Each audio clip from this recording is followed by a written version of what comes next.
Bismillahirrahmanirrahim. Assalamualaikum warahmatullahi ta'ala wabarakatuh.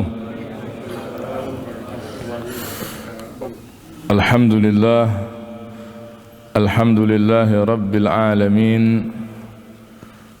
Wabihi nasta'inu ala umurid dunya waddin. Wassalatu wassalamu ala ashrafil anbiya'i wal mursalin Sayyidina wa habibina wa maulana Muhammadin wa ala alihi wa sahbihi ajma'in. Amma ba'd, faqala Allah ta'ala fil Qur'anil Karim, a'udzu billahi as-sami'il 'alim minasy syaithanir rajim. Bismillahirrahmanirrahim.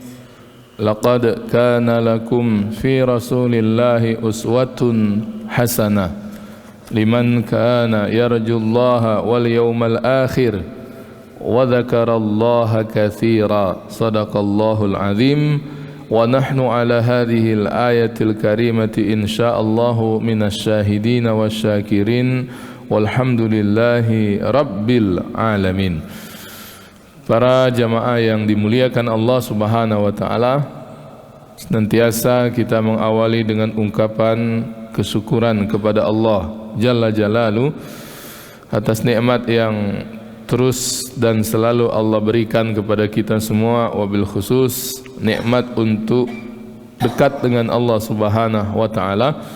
Dan subuh barakah ini kita baru saja melaksanakan solat subuh secara berjamaah dan dilanjutkan dengan duduk sejenak kita di taman di antara taman-taman surga Allah Subhanahu wa taala ini. Semoga Allah Subhanahu wa taala menerima amal ibadah kita dan menjadikannya sebagai pemberat timbangan kebaikan untuk yaumul mizan di hadapan Allah Subhanahu wa taala. Amin ya rabbal alamin.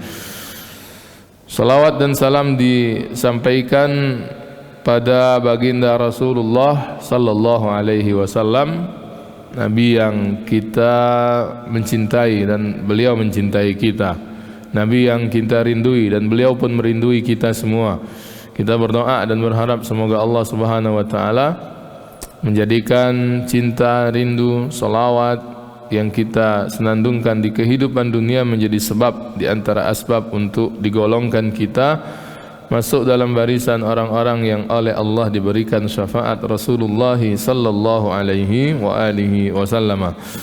Para jamaah yang berbahagia, kita memulai kembali dan menyambung kajian pada pembahasan fiqhus sirah yang karya daripada Syekh Muhammad Ramadan Al-Buti As-Suri, seorang ulama Suriah yang terkenal pada pembahasan sejarah Nabi Muhammad sallallahu alaihi wasallam. Pada pertemuan yang terakhir 2 pekan yang lalu, pembahasan kita sampai di perbincangan tentang permulaan wahyu. Peristiwa yang pada akhirnya mentasbihkan Rasul menjadi seorang nabi pada waktu usia beliau, dalam riwayat yang sahihah, usia 40 tahun ya.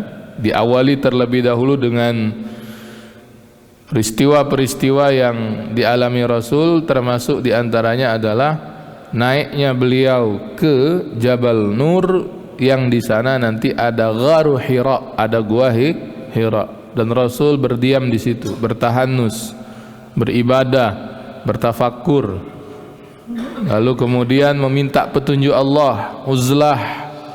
Kalau bahasa kita hari ini mirip-mirip dengan i'tikaf, untuk memohon kepada Allah agar memberikan hidayah atau semacam penerangan terhadap apa yang beliau dapatkan dari kerusakan kejahiliaan orang-orang Quraisy Mekah di mana beliau hidup saat itu. Nah, di usia 40 tahun itulah pada akhirnya turunlah malaikat Jibril alaihi salam untuk melaksanakan perintah Allah, menyampaikan wahyu atau permulaan wahyu Yang pertama, permulaannya berarti yang pertama kepada Rasul sallallahu alaihi wasallam yang kita sudah kenali. Permulaan wahyu ini dimulai dengan Quran surah Al-Alaq ayat yang pertama sampai ayat yang kelimanya. Nah, ini menjadi permulaan wahyu yang turun. Seterusnya nanti mulai dari situlah disebut periodisasi kenabian. Ya, Nabi Muhammad diangkat jadi rasul sampailah beliau wafat. Ada lebih kurang nanti 23 tahun masa yang dijalani oleh beliau sebagai seorang nabi dan rasul. Dengan rincian nanti 23 tahun itu 13 tahunnya beliau dakwah di kota Mekah, mukim di Mekah, masih tinggal di Mekah atau sebelum hijrah. Dan sisa 10 tahunnya ya berdakwah Nabi sallallahu alaihi wasallam dengan menjadikan kota Al-Madinah Al-Munawwarah. Dulu sebelum Nabi sampai di situ kota itu namanya Yatsrib, ya, Yatsrib. Nabi hijrah, Nabi mukim, Nabi tinggal di sana, ditukarlah namanya menjadi Madinah Al-Munawwarah, kota yang bercahaya, kota yang terang benderang, kota yang bersinar. Itu makna dari Al-Madinah Al-Munawwarah. 10 tahun Nabi di situ sampailah beliau wafat dan dimakamkan di kota yang suci, kota yang munawwarah, kota yang kemudian menjadi berkah karena jasad mulia dan sebaik-baik manusia dari awalnya sampai akhirnya hari ini dimakamkan di kota suci tersebut. Ya, bagi jamaah yang sudah sampai ke tanah suci, dan insyaallah mudah-mudahan kita semua sampai ke tanah suci, pasti paham betul bahwa di dalam Masjid Nabawi, ya, ketika kita selesai sholat, waktu-waktu untuk ziarah, masuk dari pintu yang paling depan dari bangunan, akan kemudian sampailah di penghujungnya itu ke makam mulia baginda Rasulullah sallallahu alaihi wa alihi wasallam. Nah, ini para jamaah yang dimuliakan Allah, mengenang ataupun mereview lagi yang sudah kita bahas pada pertemuan terakhir, dan untuk melanjutkan serta menyambung pada tema yang selanjutnya. Para jamaah yang dimuliakan Allah Subhanahu wa taala. Jadi tadi kita sebut sejak turun wahyu itulah Nabi mulai berdakwah. Lebih kurang berapa tahun? 23 tahun. 13 tahun di kota Makkah, 10 tahun di kota Madinah Al-Munawwarah. 13 tahun Nabi di kota Makkah. Nanti para ulama juga melihatnya dari sisi cara Nabi berdakwah menjadi 2 tahapan. Awal-awal dakwah, awal-awal jadi nabi, ya, Rasul itu selama 3 tahun pertamanya berdakwah secara sembunyi-sembunyi. Bahasnya itu dakwah sirriyah, dakwah diam-diam. Nanti setelah masuk tahun keempat, barulah Nabi itu dakwahnya secara terang-terangan, ya, terang-terangan, tapi masih dengan lisan, ya, tidak dengan pedang, tidak kemudian dengan perang, ya. Dan itu nanti berlangsung sampai beliau hijrah. Bagaimana mau melawan nian misalnya, atau berdakwah dengan pedang atau jihad, kalau jumlah umat Islam saja di waktu Makkah atau periodisasi sebelum hijrah itu jumlahnya masih sedikit. Yang sedikit itu pula banyak dan mayoritasnya dari golongan menengah ke bawah atau dari golongan yang papa, dari rombongan hamba sahaya dan orang-orang miskin. Nah, itu secara umumnya. Nah, kita akan masuk dulu satu demi satu. Pertama, dakwah sirriyah. Bahasa Arabnya begitu, bahasa kitanya dakwah secara rahasia, sir, ya. Sir itu kan kalau bacaan salat berarti bacaan yang tak kedengaran. Biasanya yang kita baca dalam salat zuhur dengan asar itu sir namanya. Lawannya jahar. Ya, sesuatu yang kalau bacaan berarti keras bacaan itu, kedengaran bunyinya. Itu yang biasa seperti tadi subuh atau maghrib dan isya. Maka ketika digandengkan dengan kalimat dakwah, sirnya menjadi dakwah sirriyah. Apa dakwah sirriyah itu? Dakwah secara diam-diam, ya, diam-diam, tidak terang-terangan. Tidak Nabi kemudian ke Ka'bah yang saat itu masih dikelilingi oleh patung-patung berhala, lalu naik Nabi ke atas Ka'bah misalnya dan berdakwah, wahai penduduk Makkah, masuklah kalian ke dalam Islam. Belum sampai di fase itu. Awal-awal ya, ketika Nabi kemudian mendapatkan wahyu, Nabi menyambut perintah Allah itu dengan mengajak orang-orang Makkah untuk menyembah Allah, meninggalkan berhala secara rahasia. Ya, secara rahasia. Ngapa nak rahasia-rahasiaan? Nah, kan itu jadi pertanyaan. Nah, itulah yang diajarkan kepada beliau. Mengapa dakwah yang awal dilakukan secara rahasia itu untuk kebaikan Nabi dan dakwah itu sendiri. Untuk apa? Menghindari tindakan buruk orang-orang Quraisy. Ya, orang Quraisy itu kan terkenal fanatik mereka itu. Ya, kesukuan orang-orang Arab itu bahkan sampai hari ini, oh itu kalau sudah disebut kabilah, kalau kita nyebutnya suku atau ras, itu kuat sekali ya mereka itu. Kesukuannya itu. Kalau nyo Arab, Arab nian, ya, begitu. Baru menang sekali lah heboh, ya misalnya begitu ya. Yang kemarin itu, menang kemarin, oh heboh satu Arab itu ya sampai diliburkan. Ya, tak lolos juga tapi dari grup akhirnya 2 kali berikutnya kalah. Ya. Ya. Artinya ini kaitan mereka itu ta'assubiannya luar biasa memang ya. Zaman dulu, oh fanatik betul. Kalau misalnya ada satu mereka diganggu, maka satu suku itu kemudian merasa diganggu dan harus dibalas pula dengan gangguan yang sama. Nah, begitu pula Nabi SAW pada permulaan dakwah ini, perintahnya kepada beliau, ya, cara dakwahnya yang dilakukan dakwah sirriyah, diam-diam, ya, tidak terang-terangan. Ya, mereka itu fanatik. Kalau kaitan tentang ibadah, mereka itu orang pagan, paganism, ya, penyembah berhala. Ya, Ka'bah yang kita hari ini kalau kita umrah atau haji kita tawafi itu, tempat-tempat kita tawaf itu berkeliling itu berhala galau, ratusan berhalanya. Makanya nanti ada yang sering-sering disebut termasuk berhala yang besar-besar. Apa namanya? Ada Lata, ada Uzza, ya, dan sebagainya dari nama-nama berhala yang diberi oleh mereka. Jadi mereka itu fanatiknya terhadap kemusyrikannya, terhadap paganismenya dan seterusnya. Nah, Nabi tidak menampilkan dakwah ini di awal-awal terang-terangan, tidak. Ya, tidak kemudian Nabi buat majelis, ngundang seluruh orang, menyampaikan bahwa beliau sudah diangkat menjadi rasul, dapat wahyu. Belum. Ya, dan Nabi tidak melakukan dakwah kecuali awal-awalnya itu memulai dari orang-orang yang memiliki hubungan kekerabatan dan hubungan sosial dengannya. Sama juga baca kita ya, kalau ada sesuatu mulai dulu dari keluarga dulu, kira-kira mana yang bisa dipengaruhi, ya, dalam banyak bidangnya biasanya ya. Kita punya jualan, kita promosikan ke kawan-kawan kita yang kita kenal, atau kemudian kepada keluarga kita dan sebagainya. Ya, ada keinginan politik, oh keluarga jadi tim sukses misalnya dan sebagainya. Nah, itu mulai dari begitu juga. Nabi SAW memulai dari lingkaran yang paling dekat dengan beliau, termasuk nanti ya yang menjadi penyokong ataupun pendukung utama dari dakwah Rasul ini istri beliau sendiri yang dicintai dan mencintai beliau, yaitu Ummul Mukminin Sayyidatuna Khadijah binti Khuwailid.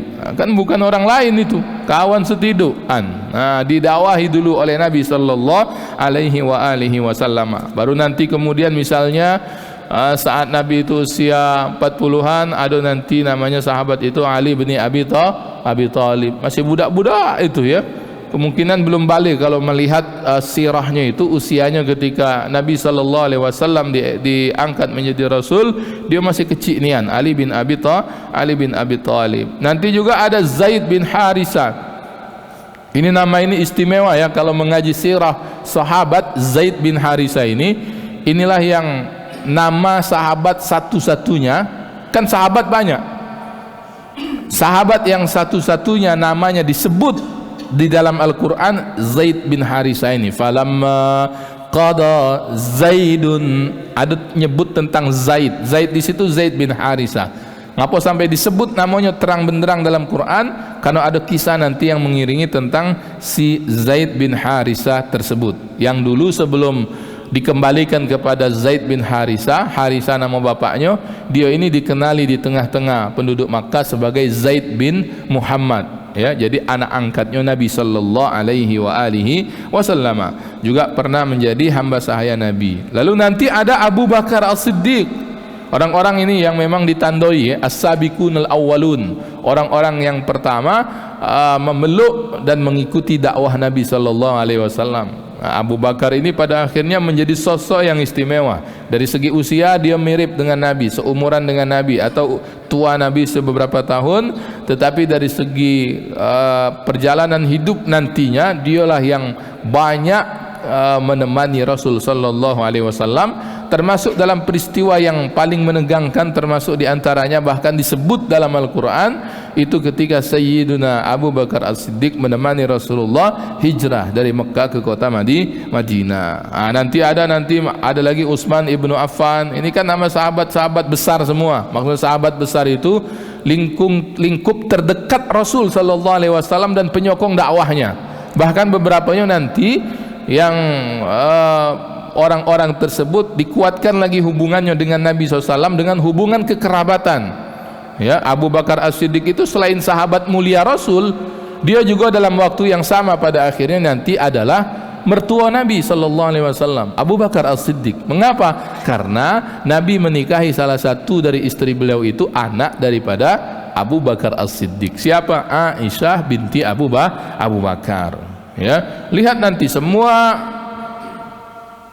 Al-Khulafa Ar-Rasyidun, pengganti Rasul yang 4 pertama itu, semuanya selain hubungan sebagai seorang sahabat, pada akhirnya dikukuhkan Nabi dengan hubungan kekerabatan. Tadi Abu Bakar sudah, Umar ibn Khattab juga begitu. Ini kan yang termasuk awal-awal didakwahi Nabi SAW, walaupun Umar agak belakangan dikit ya, setelah kemudian dakwah dilakukan beberapa masa. Umar bin Khattab itu selain sahabat mulia, dimakamkan hari ini bersamaan, bersampingan, berhampiran dengan makam Nabi, itu juga mertua Nabi sallallahu alaihi wasallam. Karena nanti salah satu anaknya namanya siapa? Hafsah binti Umar ibn Al-Khattab juga dinikahi oleh Nabi. Pada waktu Hafsah pada satu masa menjadi janda, itu kan oleh Umar dibawanya. Pertama dibawanya ke Abu Bakar. Ini juga jadi ini sebetulnya bukan jadi aib ya Pak ya, kalau kita sebagai orang tua mencarikan jodoh anak perempuan kita. Bahkan Nabi juga kalau kita baca dan kita ceritakan kisahnya yang lalu, pernikahan dengan Khadijah binti Khuwailid, itu inisiatifnya dari siapa? Dari pihak Khadijah untuk kemudian meresik, mencari-cari informasi tentang Nabi.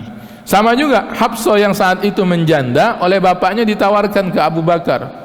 Ya, Bu, Abu Bakar tadi kan, iya, nikahilah anakku ini, ya, janda dia sekarang. Ya, Abu Bakar diam, tidak merespon. Kalau baca sirahnya itu sampai kemudian pecah nak bermarah. Tak dianggap aku nih, mungkin begitu ya, oleh kawan ini ya, diam, ya.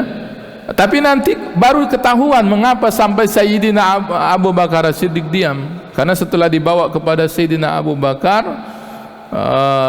oleh Nabi SAW disampaikanlah pesan untuk meminang dan mengkhitbah Hafsah. Baru setelah resmi dinikahi Nabi, baru ngomong Abu Bakar dengan Umar, ngapu aku tak nerima lamaran, musikok baik sebabnya. Hafsah itu pernah disebut namanya oleh Nabi ya. Kalau tak pernah disebut ya, belum kau tawarkan, mungkinlah aku nawarkan diri untuk menikahi Hafsah. Jadi ini orang-orang yang dekat dengan Nabi juga punya hubungan kekerabatan. Utsman bin Affan selain as-sabiqun al-awwalun, yang pertama memeluk Islam, didakwahi Nabi secara langsung, person to person, didakwahi masuk dalam Islam, pada akhirnya nanti juga dikuatkan dengan hubungan kekerabatan. Jadi dia sahabat, kalau yang dua pertama tadi mertua, yang ini menantu ya. Jadi dua putri Nabi bahkan dinikahi oleh Sayyidina Utsman ibnu Affan. Karena nanti dalam beberapa kitab sirah disebutkan gelaran Utsman itu diantaranya apa? Dzu an-nuraini, yang memiliki dua cahaya. Itu siapa dua cahaya itu? Dua putri Rasul sallallahu alaihi wasallam yang dinikahi oleh Sayyidina Utsman ibnu Affan ya. Sama juga yang terakhir Ali bin Abi Thalib ya.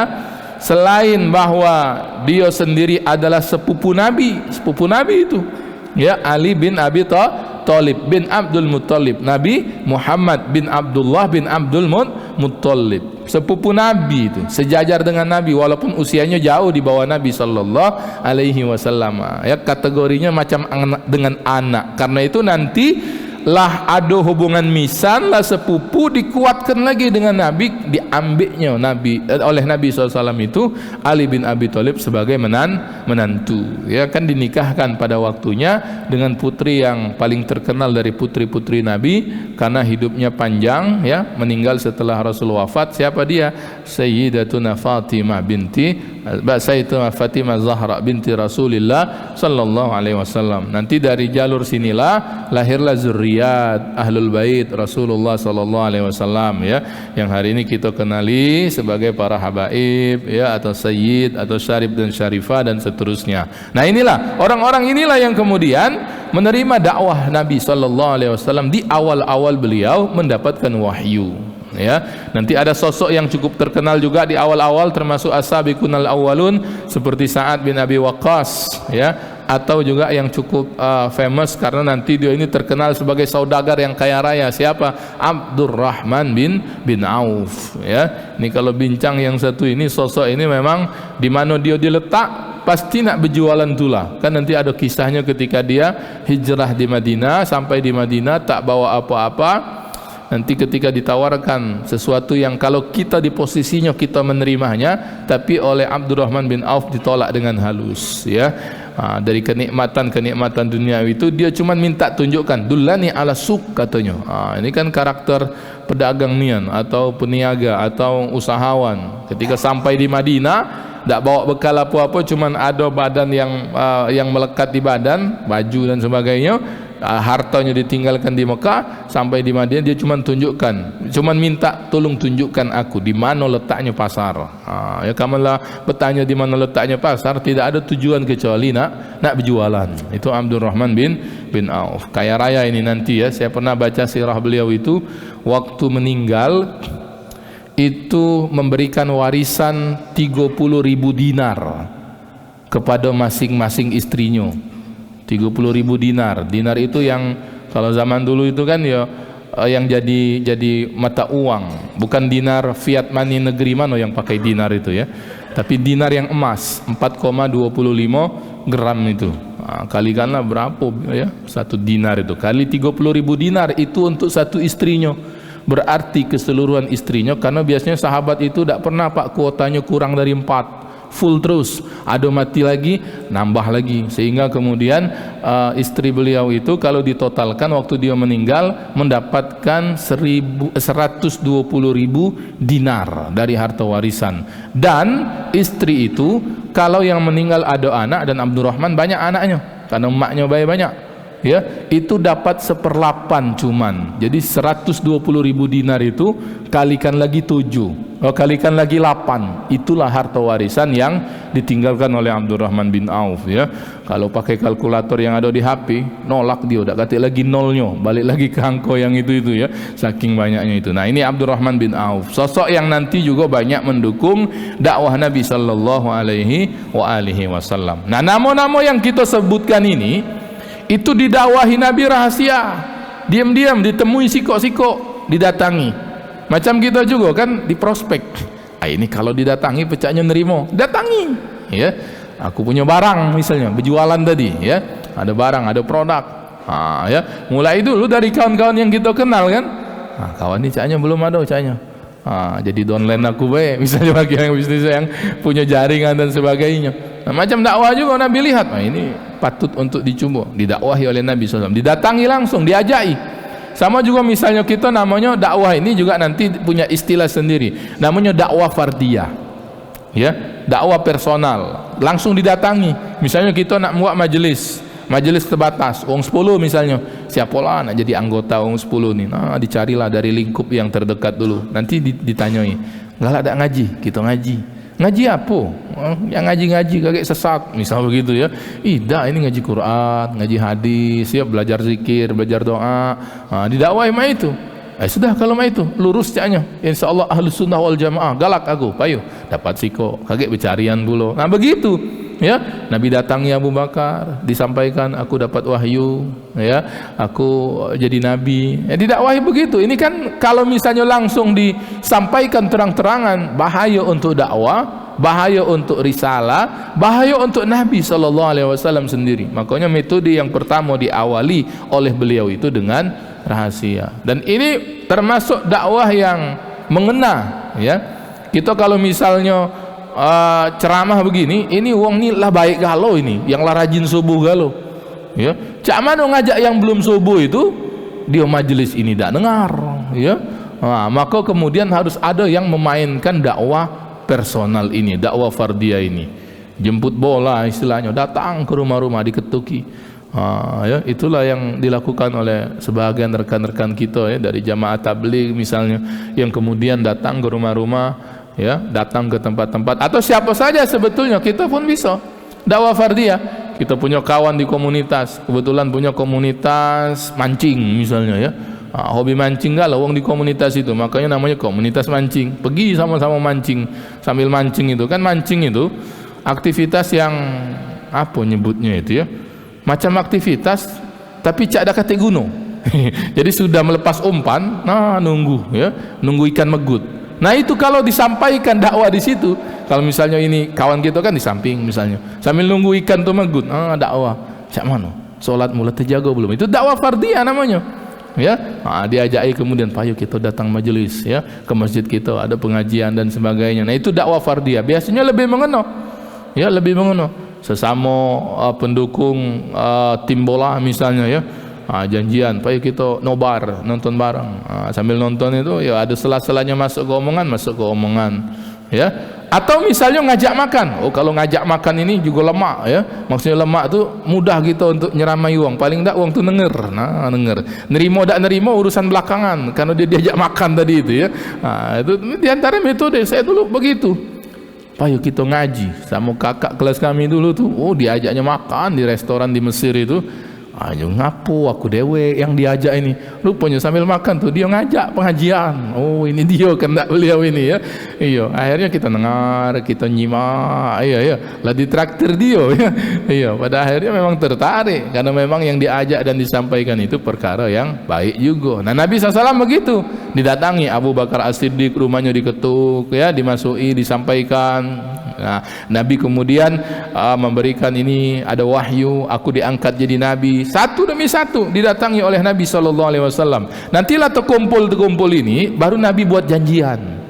Kita ketemu, ada wahyu lagi turun. Nah, nanti ketemu. Makanya tempat ketemunya itu nanti namanya Darul Arqam, ya, tempat salah seorang sahabat Rasul yang sudah menerima dakwah beliau, nanti janjian. Malam ini kita ketemu, Nabi nyampaikan wahyu. Begitu seterusnya, ya, untuk kemudian meriayah ataupun mentarbiyah sahabat-sahabat yang menerima dakwah Nabi ini di awal-awal Islam, ya. Itu kalau misalnya pakai sandal itu bawa ke dalam, jangan sampai kelihatan kita berkumpul wong rame di rumah ini, ya.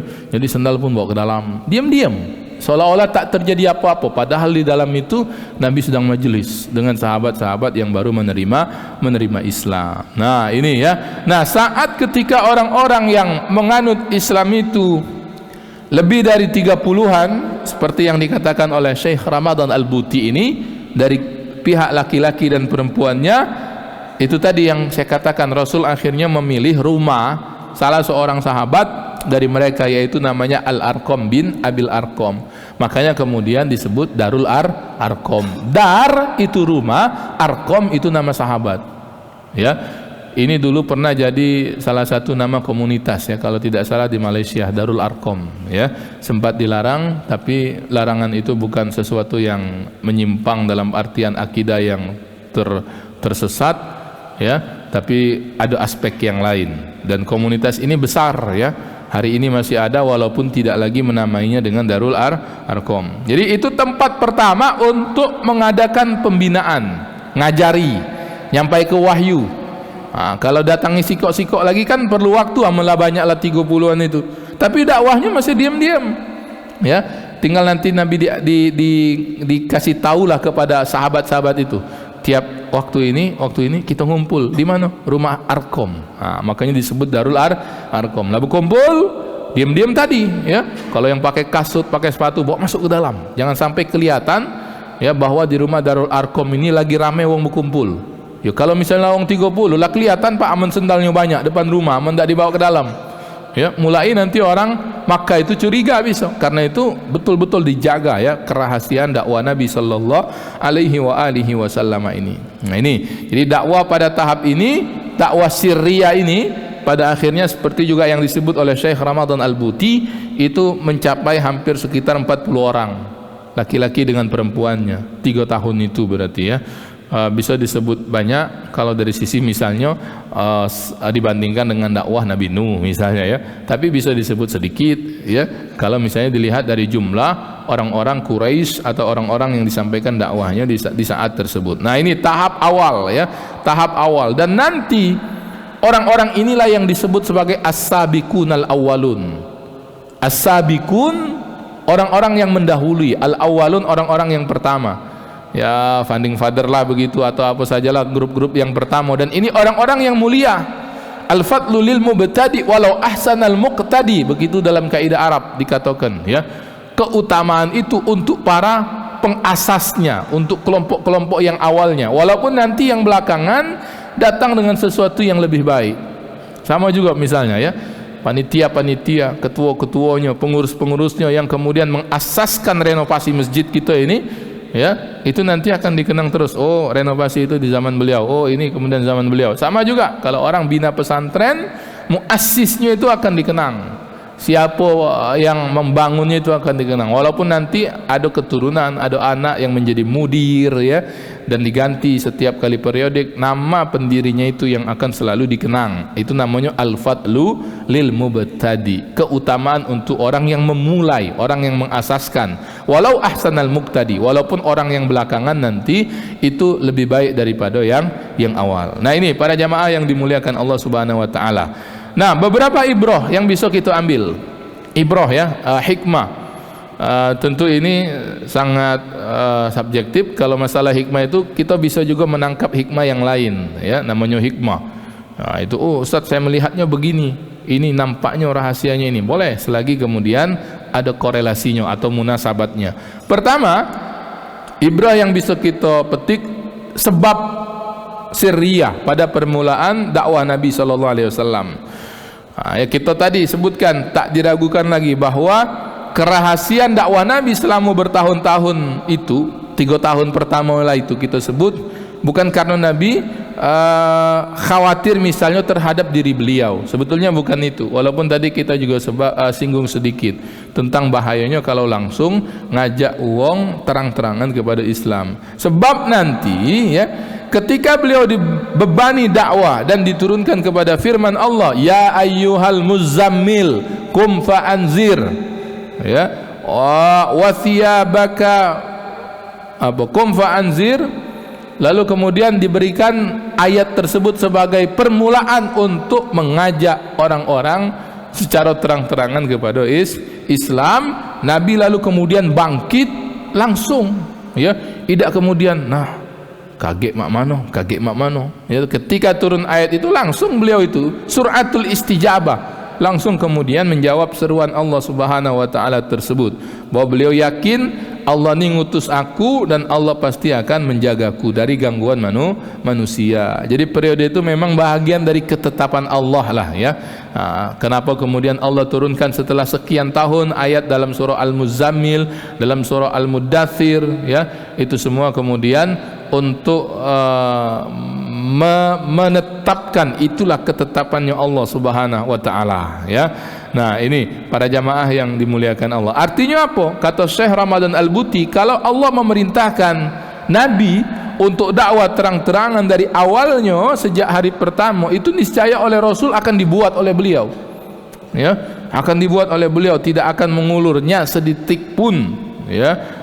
Sekalipun harus misalnya menghadapi resiko perlawanan orang Quraisy atau resiko paling hebat itu misalnya kematian atau kewafatan. Nah, tapi Allah memberikan ilham kepada Nabi untuk agar awal-awal itu dakwah yang dilakukan itu secara rahasia, ya, sembunyi-sembunyi. Baru nanti sampailah turun perintah Allah, ya ayyuhal muddatsir qum fa'anzir wa siyabaka fatahhir, dan seterusnya, untuk mengajak keluarga-keluarga beliau atau orang-orang yang dekat beliau agar pada akhirnya masuk dan mengikuti beliau ke dalam agama yang benar, yaitu agama Islam ini. Nah, ini para jamaah yang dimuliakan Allah Subhanahu wa ta'ala. Nah, dari sini kemudian pada akhirnya jadilah uslub dakwah. Uslub itu artinya cara berdakwah, dan ini banyak diikuti oleh kelompok-kelompok Islam hari ini. Cara berdakwah itu bahwa tahapan siasa syariah, ini kalau merembet situ memang harus disebut, ya, politik syariah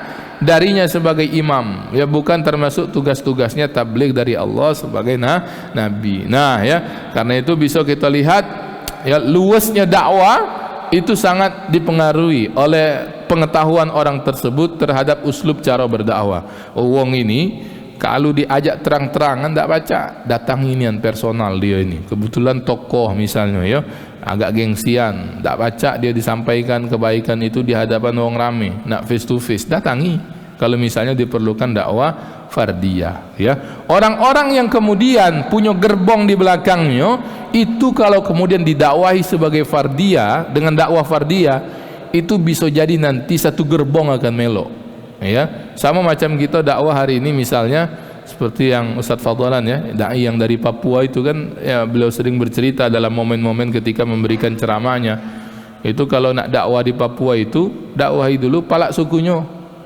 ya, aman kepala sukunya lah dipegang dan nerima dakwah dia, ya, dapat sikok, dapat sesuku-suku itu, ya, satu suku itu dapat. Kita bisa lihat itu, ya, dalam satu penduduk yang ada di Papua itu ketika sudah sampai dakwah dan menerima, satu dusun belajar mandi, belajar wudu, ya. Nah, begitu juga Nabi SAW ketika mengajak Abu Bakar, itu seperti dapat permata itu Nabi itu, ya. Nanti dari tangan Abu Bakar ini banyak pula yang masuk ke dalam Islam, ya, berkat bagusnya cara dakwah juga yang dilakukan oleh sahabat seperti Abu Bakar As-Siddiq radhiyallahu anhu ini. Nah, jadi begitu, ya. Ada orang-orangnya nih yang memang tipikal wongnya itu nak didatangi, sehingga kemudian disampaikan dakwah, ya. Atau misalnya komunitas didatangi, disilaturahimi. Nah, itu juga dilakukan oleh Nabi sallallahu alaihi wasallam. Jadi itu juga pada akhirnya memberikan contoh untuk umat belakangan. Kalau mereka menjadi umat yang minoritas, ya, mereka jumlahnya sedikit atau lemah posisinya, sehingga kalau kemudian menampakkan wujud dan tindak tanduk mereka, khawatir nanti mereka dibunuh oleh musuhnya, ya, atau kemudian diintimidasi dan sebagainya, maka kemudian dalam keadaan itu menjaga agama atau menjaga diri itu lebih diutamakan. Lebih baik diam-diam dulu, adem-adem dulu, ya, jalani dulu ibadah walaupun mungkin dapat tekanan dan sebagainya. Selagi tidak membahayakan jiwa, ya, boleh saja kemudian kita teruskan kita sebagai kelompok yang minoritas, misalnya di suatu tempat yang mengharuskan demikian.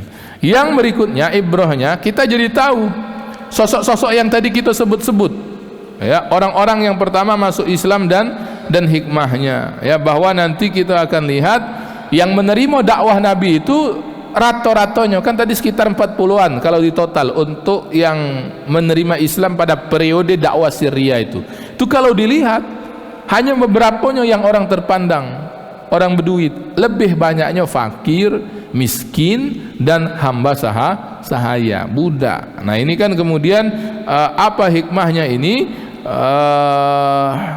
Kata Syekh Ramadan Al-Buti, ya, kata beliau apa jawabannya? Fenomena ini itulah hasil alamiah dari dakwah Nabi pada tahapan yang pertamanya.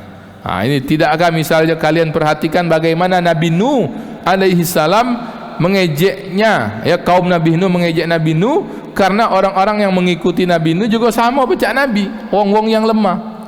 Diabadikan itu di dalam Al-Quran surah Hud, "Ma naraka illa basharam mithlana wa ma naraka taba'aka illa alladhina hum araziluna badiyar ra'i wa ma nara lakum alaina min fadlin." ya, dan seterusnya sampai akhir ayat itu. Kata Allah Subhanahu wa taala menceritakan tentang ucapan kaumnya Nabi Nuh itu, kami tak melihat kamu melainkan seperti wong biasa cak kami, kata kaum Nabi Nuh. Dan kami tak melihat orang-orang yang mengikutimu ini Nuh, melainkan orang-orang yang hina dina di antara kami ini, yang kemudian kalau engkau ngomong langsung percaya baik. Nah, jadi Nabi dikuatkan dengan datangnya ayat ini. Ngapola banyak yang golongan lemah ini yang nerimo dakwah aku. Oh, rupanya Nabi Nuh, nabi-nabi terdahulu juga sama. Rata-rata yang menerima awal-awal dakwah beliau itu orang-orang yang kemudian kalau dengar dia langsung percaya atau ta'zim kepada Rasul sallallahu alaihi wasallam, ya. Sama juga pecah Firaun misalnya, atau bala tentaranya, pendukungnya yang memandang rendah kepada pengikut Nabiullah Musa alaihissalam sebagai orang-orang hina yang tertindas katanya, sampai Allah nyebut mereka itu setelah menceritakan kehancuran Firaun dan pendukungnya di dalam banyak ayat, ya. Itu juga nanti pada akhirnya nabi-nabi yang lain juga begitu. Nah, ini juga ibrah yang bisa kita ambil pada jamaah yang dimuliakan Allah. Dari sini kita bisa tahu, oh berat memang dakwah Nabi itu. Bukan ketika dakwah langsung ketua suku ini langsung ngomong aku pembelahnya, ya, padahal sebelum beliau menyampaikan bahwa beliau seorang nabi, posisi nabi itu sudah dihormati. Tapi ketika beliau sudah mulai nganar, mungkin uji wong Quraisy ini ngapo ya ngajak gitu ninggalkan sesembahan nenek moyang gitu. Nah, itu dianggap kemudian nabi itu bukan siapa-siapa lagi. Apalagi setelah melihat ternyata barisan-barisan pendukungnya itu orang-orang yang lemah, ya, orang-orang yang fakir, orang miskin dan hamba sahaya. Tapi disinilah Allah ingin memuliakan orang-orang yang sebelumnya hina dina menurut orang Quraisy itu, ketika menerima Islam pada akhirnya semua mendapatkan tempat yang istimewa dalam syariat kita. Bilal bin Rabah itu kan kisahnya paling terkenal. Ketahuan oleh tuannya dia memeluk agama Islam, dipanggil, kau ada niat melok Muhammad? Iya katanya. Sudah, sekarang kau pilih, apa kau nak balik menyembah nenek moyang atau dengan agama Muhammad? Aku nak tetap dengan agama Muhammad. Ya, diikat, kita tahu kisah Bilal itu, ya. Lalu kemudian dijemur di tengah teriknya padang pasir, ditimpokan lagi batu di atas punggungnya, ya. Sampai kemudian di saat di tengah-tengah siksaan itu masih lagi ditawari, cak mana sakit tak? Ya, sakit pastinya itu, ya. Iya, saro. Tapi kemudian tawarannya itu tidak mengena di hati Bilal. Kau nak balik ke agama nenek moyangmu atau tetap melok Muhammad? Melok Muhammad, ahad, nah, gitu. Dapat kisahnya kan begitu, tambah disiksa sampai kemudian Allah takdirkan dilihat kejadian itu oleh Sayyidina Abu Bakar As-Siddiq. Dia korbankan hartanya untuk menebus, ya, nebus budak zaman dulu, Pak. Kalau diduitkan duit kita hari ini itu sekitar 40 sampai 50 juta, ya, untuk membebaskan seseorang itu dari statusnya sebagai hamba sahaya. Dibeli oleh Abu Bakar. Sama Abu Bakar bukan kemudian dijadikan budak lagi, tapi dibebaskan, ya. Pada akhirnya orang yang sebelumnya hina menurut pandangan orang Quraisy saat itu, orang yang sebelumnya statusnya budak, ya, pada akhirnya punya tempat yang istimewa di hati Nabi, menjadi muazzin Rasulullah sallallahu alaihi wasallam. Begitu juga sahabat-sahabat yang lain. Baik, Bapak Ibu yang dimuliakan Allah, jamaah yang diberkahi Allah, dimuliakan Allah. Saya rasa inilah, ya, yang bisa kita sampaikan pada pembahasan hari ini. Dapat kita satu periodisasi dakwah Nabi 3 tahun yang pertama ketika beliau ada di kota Mekah, yang dikenali itu semua dengan istilah dakwah sirriyah, dakwah secara sembunyi-sembunyi. Hadani Allah wa iyyakum ajmain wa barakallahu fikum jami'an. Sebelum kita akhiri, ada yang nak bertanya? Sama sebetulnya dengan pola majelis yang ada di sini, mirip-mirip lah, dua-dua ada, ya. Jadi kalau kita belajar di luar kampus itu namanya, ya, kita nyebutnya majelis di sini, ya. Di sana lebih populer dengan istilah talaki. Kalau di kampus, kalau zaman kami dulu, ya, nak datang payu, tidak datang tak apa-apa, tak kati absen namun zaman kami dulu, ya. Zaman kami sekitar awal-awal 2000-an. Jadi kita kuliah tuh, ya, memang asas kesadaran nian di sana waktu itu. Mungkin ada beberapa dosen yang menerapkan absen secara personal, ya, mandiri. Tapi secara aturan umumnya tidak ada. Kalau di kita kan ada, ya, ada persenannya. Kalau misalnya kehadiran kurang dari sekian persen tidak bisa melok ujian. Kalau di sana tidak. Tak muncul, yang penting ada buku belajar dewek, dapat hidayah Allah juga misalnya ya. Nanti pas ujian pacak nyawab lulus dia. Yang penting pas ujian datang. Tapi caknya ke sini sudah mulai rapi ya. Nah nanti ya, kalau misalnya tidak mendapatkan dari bangku kuliah, itulah tadi di sana itu ramai nian majelis talaki itu ya. Di Al-Azhar sendiri ini kampusnya, sampingnya masjid Al-Azhar juga namanya. Masjid itu nanti ada ruak-ruak namanya itu. Jadi kalau misalnya bentuk masjid ini ya, nanti di pojok-pojokan itu ada ruang-ruang. Itulah ruang-ruang talaki. Ruang talaki Quran, ruang talaki hadis. Ya, itu non akademik, informal. Ya, biasanya ngaji kitab dari awal sampai tamat. Ya, itu justru lebih asik. Tapi memang nak istiqomah ya. Ngaji kitab itu kadang ada yang 3 tahun baru tamat ya, ada yang 2 tahun baru tamat. Nah itu namanya talaki. Ada juga syekh-syekh itu yang kemudian membuka majelisnya di rumahnya dewek. Nah sama lah pecah di sini kan, ada kita majelis di masjid, ada juga beberapa ustadz itu membuka majelis juga di rumahnya sendiri. Nah tapi rata-rata kalau yang demikian itu ngaji kitab biasanya, makanya disebut talaki, bukan sekedar ceramah tematik atau ceramah yang umum biasa ya. Macam kita ini kan ngaji kitab juga namanya ya. Kita lah khatam hadis arba'in di sini. Kita lah khatam Syama'il Muhammadiyah Imam Tirmizi, dan sekarang lanjut fikih sirah Syekh Ramadan Al-Buti. Berarti ini buku ketiga ya yang kita baca, kita khatamkan. Demikian kan ya? Baik, insyaallah mudah-mudahan bermanfaat untuk kita semua. Seperti lazimnya kita mengakhiri, kita baca salawat badar dulu ya. Allahumma salli ala sayyidina Muhammad. Salatullah salamullah ala taha rasulillah.